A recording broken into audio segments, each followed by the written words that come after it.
табиати сайёраи мо пур аз минералҳои гуногун аст. маъданҳо аз қадимулайён дар соҳаҳои гуногуни фаъолияти инсон кор фармуда мешаванд. аҳамияти онҳо дар ҳаёти имрӯзаи одамон ҳам ба ғоят бузург аст. имрӯзҳо инсоният ба сангҳои табиӣ таваҷҷӯҳи бештар пайдо карда, хосиятҳои онҳо омӯхта мешаванд.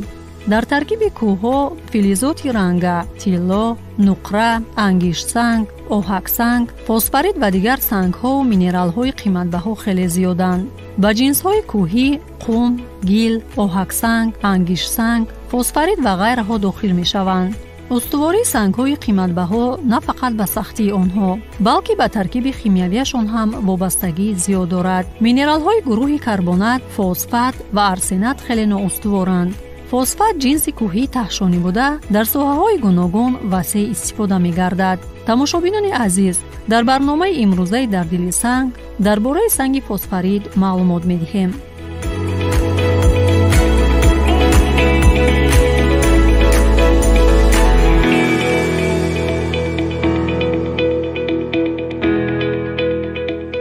минералҳои монанди фосфорит, намакҳои кислотаи фосфор, марги муш ва ванадӣ дорои чанд хусусияти умумӣ ҳастанд, ки натиҷаи наздикии радиусҳои катионҳои марказии онҳоянд.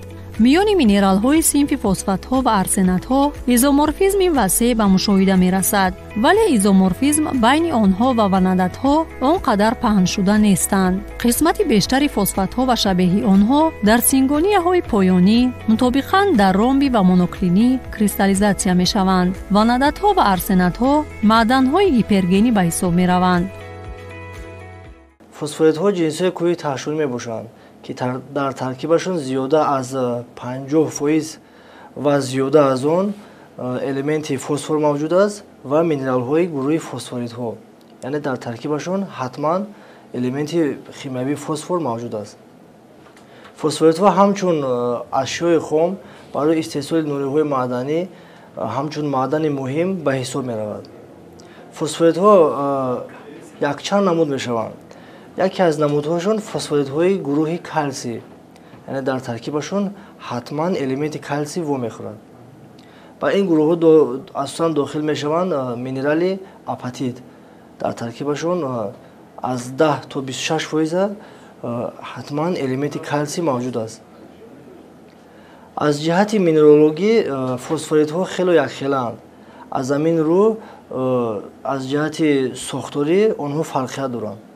ғайр аз фосфатҳои калсигӣ боз дохил мешаванд фосфатҳои ғайри фосфатӣ, яъне ба инҳо дохил мешаванд ҳатман доломит, калсит, кварсит ва ғайра минералҳо.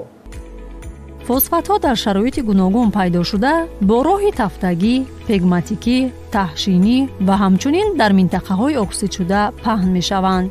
фосфатҳо ва шабеҳи онҳо ба гурӯҳҳои зерин ҷудо мешаванд. ба фосфатҳои соддаи беоб ва шабеҳи онҳо бе анионҳои иловагӣ як қатори монатсид ксенотим дохил мешавад. қайд кардан ба мавҷуд аст, ки фосфоритҳо дар қабатҳои оҳаксангҳо, хобгилҳо хело васеъ паҳн ёфтанд. аз ҷумла дар табиат қабатҳои гилсангҳо аз 1 сантиметр то садҳо ва ҳазорҳо метр тӯл мекашанд ғавсияшон. лекин на дар баъзе ҳама қабатҳои гилӣ фосфоритҳо паҳн гаштанд. аммо дар қабатҳои оҳаксангҳо, варақсангҳо хело васеъ инкишоф ёфтанд. дар ҷумҳурии Тоҷикистон фосфоритҳо бо сохтори терригении карбонатии сини миёнаи эӯзенӣ дар доманакӯҳҳои нишеби шимолии қаторкӯҳҳои Туркистон, хамии Панҷакент, доманакӯҳҳои ҷанубу ғарбии қаторкӯҳҳои Ҳисор, дар пастии ҷануби Тоҷикистон, умқи ҷанубии қаторкӯҳҳои Боботоғ ба мушоҳида мерасанд. дар маҷмӯъ дар ҳудуди ҷумҳурӣ тақрибан 30 конҳои фосфорит муайян кардашуда мавриди таҳқиқ қарор доранд. яке аз конҳои зиёдтар таҳқиқшудаи фосфорит кони Риватское мебошад, ки дар соҳили рости дарёи Зарафшон дар рӯ ба рӯи шаҳри Панҷакент ҷойгир аст. миқдори миёнаи пентоксиди фосфор 5%-ро ташкил карда, дарозии қабатҳои он 22 километр мебошад ва иқтидори миёна ба 6,3 метр баробар мебошад. дар сохтори фосфоритҳои кони Риватское моддаҳои гуногун, микроэлементҳо вуҷуд доранд, ки ба муқовимат камтар тобовар буда коркарди онҳо осон аст. тадқиқоти технологӣ имкони ба даст овардани хокаи фосфорит ва суперфосфатро таъйид кардаанд. ҳамчунин конҳои фосфорит дар нишебии ҷанубии қаторкӯҳи ҳисор ва дар нишебии шимолии қаторкӯҳҳои Туркистон, инчунин кони ноҳияи Исфара ба таври кофӣ таҳқиқ карда шудаанд. манбаи асосии фосфорит организмҳои зинда, фосфор ва элементи биогенӣ мебошанд. инчунин маъдани мазкур дар обҳои баҳр ба миқдори назаррас маҳлул мешавад. фосфоритҳои гидротермалӣ химогенӣ низ дар табиат дар миқдори хеле кам вомехӯранд. ҳамин тариқ аксарияти фосфоритҳо ба таври биогенӣ химогенӣ ба вуҷуд меоянд ва манбаи асосии фосфор боқимондаҳои организмҳо мебошанд. аксар вақт фосфоритҳои ҳосилшуда шуста ва конденсатсия карда мешаванд. минерали мазкур асосан ҷинсҳои баҳрӣ мебошанд, аммо дар ҳолати кам онҳо метавонанд дар хушкӣ низ пайдо шаванд, масалан дар қабатҳои оҳаксангҳо ва дар иқлими хушк. фосфорит як ҷинси таҳшинест, ки дорои консентратсияи баланди минералҳои фосфатӣ буда, он манбаи асосии фосфор, яке аз унсурҳои муҳим барои ҳаёт дар рӯи замин аст. механизми ягонаи пайдоиши фосфоритҳо вуҷуд надорад, зеро онҳо аз манбаъҳои гуногун, бо роҳҳои гуногун ва дар ҳолат шароитҳои гуногун пайдо мешаванд. аксар фосфоритҳо бо роҳҳои биогенӣ ва химогенӣ пайдо мешаванд. аз ҳамин лиҳоз фосфоритҳо ду намуд мешаванд: баҳрӣ ва континенталӣ. баҳрӣ ба он маъно дорад ки яъне обӣ асту, континенталӣ бошад хушкӣ. манбаи асосии фосфор, чӣ хеле ки ба ҳамагон маълум аст, ин организмҳои зинда мебошад. фосфор ин худ элементи биогенӣ мебошад. аз ҳамин лиҳоз дар табиат ҳамчун аз боқимондаҳои ҳайвонотҳои қадима маҳз ҳамин фосфорит пайдо мешавад. аз ҷумла қайд кардан дар кор аст ин минералҳои гурӯҳи аммонит.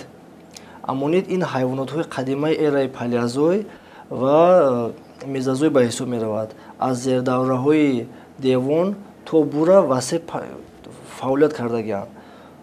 ана маҳз аз ҳамин боқимондаи ҳамино, аз организмҳо, аз скелетҳои ҳамон ракушка, ба истилоҳи ракушка бо забони тоҷикӣ гӯшмоҳиҳо мешаванд. маҳз аз ҳамон боқимондаи онҳо элементи фосфор паҳн меёбад ва дар ҳамон қабате ки онҳо хобидаанд, дар ҳамонҷо васеъ инкишоф меёбад. аз ҳамин лиҳоз қабатҳои фосфорит дар табиат хеле васеъ паҳн гаштанд. хоб, дуюм гуфтем, дуюм пайдоишаш ин пайдоиши химогенӣ. ин пайдоиши вобаста дорад бо таъсири обҳо, яъне ки ба ҷинсҳои кӯҳи ҳангоме ки об мерасад, ҳамон об бухор мешавад ва дар давоми якчанд миллион сол ҳамон ҷинси кӯҳӣ ба раванди кристаллшавӣ, яъне ки сементатсияшавӣ дучор меояд ва оҳиста оҳиста яъне ки сахт мешавад, чақ мешавад. ана ҳамин ҳолат ҳамон ҷинси дар таркибаш кадом элементе ки буд боқӣ мемонад. маҳз ҳамин химогенӣ ба ҳамин фосфоритҳо дахл дорад. пайдоиши дуюм гуфтем, пайдоиши химогенӣ. гипотезаи ин мазкурро геологи рус, литолог, геохимики рус Казаков соли 1939 пешниҳод кардааст. ӯ ҳангоми гузарондани таҳқиқотҳо дар назди соҳили баҳрҳо ва дар қаъри баҳрҳо таҳқиқотҳо гузаронида ба хулоса омад, ки дар қаъри баҳр миқдори фосфор хеле зиёд аст, аммо дар соҳили баҳрҳо бошад ва дар наздикиҳои ҳамин соҳили баҳрҳо бошад миқдори фосфор хеле кам аст. ӯ ба хулоса омад, ки дар қаъри баҳрҳо моддаҳои органикӣ аст, моддаҳое ки ном доранд планктонҳо. планктонҳо он организмҳое мебошанд, ки ҳаракати об, муқобили ҳаракати об муқобил нишон дода наметавонанд, яъне онҳо сабуканд. аз ҳамин лиҳоз об ба кадом тарафи самте хоҳад онҳо мебарад. маҳз ҳамин планктонҳо ҳангоми фафтидан дар қаъри замин танҳо аз скелети онҳо ҳамин элементи фосфор пайдо мешавад ва дар ҳамон қабати поёнӣ паҳн шудан мегирад. аз ҳамин лиҳоз дар қаъри баҳрҳо қабатҳои фосфорит хеле зиёданд.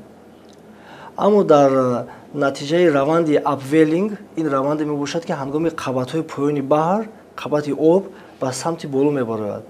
ана ҳамин дар натиҷаи раванди апвелинг ҳамин қабати оби баҳр ба боло баромада дар натиҷа ба раванд реаксияи бухоршавӣ дучор меояд. ҳангоми бухор шудан намакҳо такшин мешаванд ва дар ҳамон ҳолат фосфор низ такшор мешавад. аз ҳамин лиҳоз дар соҳили баҳрҳо ҳамин фосфорит дар шакли хока дар ҳолати рексангҳо пайдо мешавад.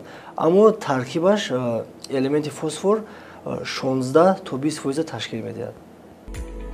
конҳои фосфорит дар натиҷаи ҷамъ шудани партовҳои органикии баҳрӣ ва таҳшинҳои аз фосфатбой ба вуҷуд меоянд. ин таҳшинҳо одатан дар муҳити баҳрӣ пайдо мешаванд ва аксар вақт бо боқимондаҳои организмҳои баҳрӣ ба монанди моҳӣ ва планктон алоқаманданд. мавҷудияти сангҳои фосфатӣ барои истеҳсоли нуриҳои фосфатӣ ки дар бахши кишоварзии муосир кор бурда мешавад нақши муҳим дорад. фосфор яке аз маводи ғизоии муҳим барои нашъунамои растанӣ буда, дар равандҳои гуногуни физиологӣ ва биохимиявии дохили растаниҳо нақши ҳалкунанда дорад. омилҳои мазкур аҳамияти фосфорро дар соҳаи кишоварзӣ нишон медиҳанд. фосфоритҳоро ҳамчун ашёи хом барои истеҳсоли нуриҳои маъданӣ хеле васеъ истифода мебаранд. ҳамун ҳосил зиёд мекунад. пайдоиши фосфорит раванди мураккаби геологиро дар бар мегирад ки дар муддати тӯлонӣ ба амал меояд. конҳои фосфоритҳо одатан дар муҳити баҳрӣ пайдо мешаванд ва бо ҷамъшавии моддаҳои органикӣ ва таҳшинҳои аз фосфатбой алоқаманданд. дар шароити муайяни кимиявӣ ва муҳити зист ионҳои фосфат дар таҳшинҳо бо дигар элементҳо ба монанди калсий вокуниш карда минералҳои фосфати ҳалнашаванда ба монанди фторапатит ва гидроксиапатитро ташкил медиҳанд. ду намуди асосии фосфоритҳои таҳшинӣ ва фосфоритҳои магмавӣ вуҷуд доранд. ҳар як намуд хусусияти хоси худро дорад ва дар натиҷаи равандҳои гуногуни геологӣ ташаккул меёбад. минерали асосии фосфоритҳои магматикӣ апатит мебошад ки дорои маъданҳои гуногуни фосфатӣ буда шакли маъмултарин фторапатит доранд. ранги минерали фосфорит сафед, хокистарӣ, қаҳваранг ва сиёҳ мешавад. фосфорит ё санги фосфатӣ пеш аз ҳама аз ҷиҳати иқтисодӣ муҳим аст, зеро нақши он ҳамчун манбаи асосии фосфор, моддаи муҳими ғизоӣ барои кишоварзӣ муҳим мебошад.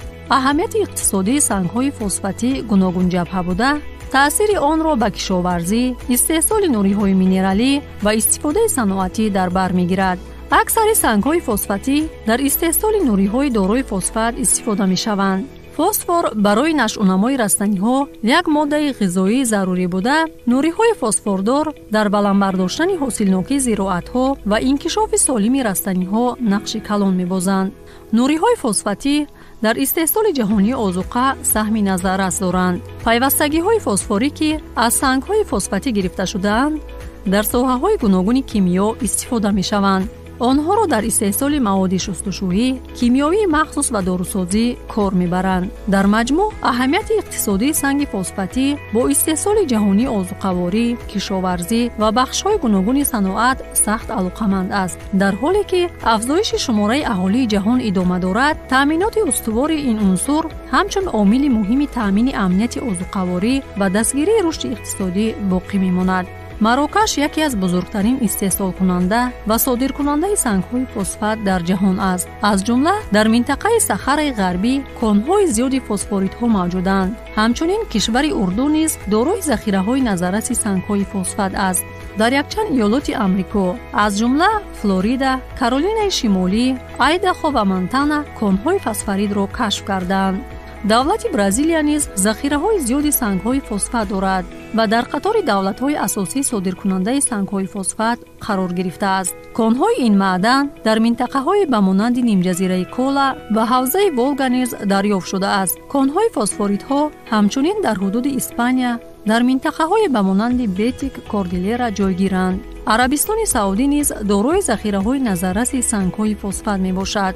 давлати Чин тавлидкунанда ва истеъмолкунандаи фосфат аст ва бо конҳои сангҳои фосфати худ машҳур мебошад. дар давоми фаъолият геологони тоҷик дар қаъри замини Тоҷикистон садҳо конҳои ашёи хоми муфидро муайян ва кашф намуданд ки яке аз ин маъданҳо минерали фосфорит мебошад. истифодаи самараноки маъдани мазкур барои тараққиёти самтҳои гуногун мусоидат хоҳад кард. захираҳои табиӣ тамомшавандаанд. аз ин рӯ инсоният бояд захираҳои табиии заминро муҳофизат карда, онҳоро сарфакорона истифода намояд.